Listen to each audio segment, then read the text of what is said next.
Greetings from the DPOinBOX Academy. When organizations identify risks in their processes, they will put some controls for risk mitigation.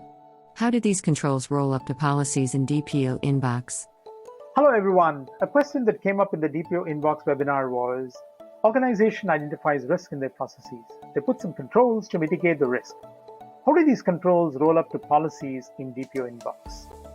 Now, before I get to show that in the DPOinBOX, let's define some terms for the sake of consistency.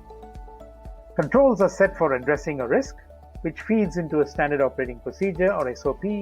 SOP then feeds into a policy document. So a policy document can comprise of various SOPs and therefore controls. Let's get into the DPOinBOX now. We are still in COVID times. Employees are asked to work from home and they're using their unprotected home Wi-Fi, which can potentially be hacked and hence can lead to a loss of personal data. We'll assume that the company is in the business of providing CRM outsourcing services and has developed and implemented a data protection management program, which means they have a risk register, which will be our starting point. So I've created this scenario in the interest of time, and as you can see here, we go into that scenario as we move it. First, the risk is described using the principle of cause, context, and consequence so that anyone who reads the risk interprets it in the same way. Also enter the business process that gets affected by this particular risk, which will be, in this case, account creation. Then, once we have identified the risk and documented the risk, we go into rating the risk, which we call the inherent rating. And we use two factors for it. One is the probability of its occurrence and then the business impact. And in this case, the likelihood has been identified as very high and the business impact also being very high because you're going to lose, if at all it happens, personal data of your clients. And the risk metrics has already been done at the back by the governance committee and it picks up automatically from the metrics, and here it shows a very high number and the color obviously is red.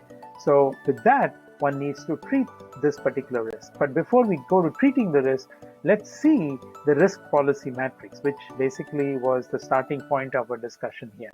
So we go to the risk policy matrix, and there you see here. So it's the Information Security Organization Policy, InfoSec policy, which is where things like Wi-Fi and routers and all will fall under. And then you have the risks, the various risks that's been identified, and the risk that is not being treated is shown as in red and with a cross mark. So which means something needs to be done. Treatment needs to be done to this particular risk that's been identified. So let's go back into the risk that's been identified into a risk register, and then we look at going and treating the risk. So we go back to the inherent rating, and there you see the new treatment that can be done. And in this case, the best policy for such kind of risk is putting the appropriate software that will ensure anti-hack software. Many things are available in the open market. So the DPO then pulls in the IT department, tells them to identify, evaluate the appropriate software, puts a business case to the management for budget approval, and then once the approval is obtained, trigger the procurement department to buy the software. And once the software is procured, the IT department then ensures that this software, the anti-hack software, is installed in the laptops of all the employees. And once the update is complete, the status in the treatment of that risk is changed to completed, and then let's go and look at the risk again, which we call the residual risk. Again, the same two factors. Now, because it's been addressed, the probability of its occurrence is unlikely, and the business impact because of that is going to be very low because you've done whatever is required to protect such a eventuality happening.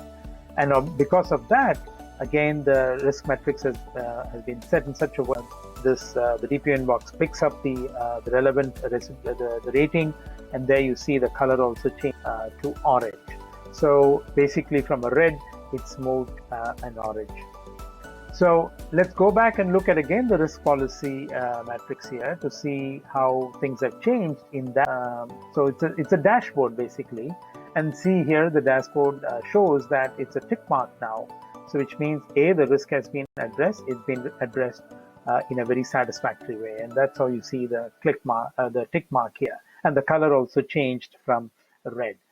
So I also want to show a couple of other things.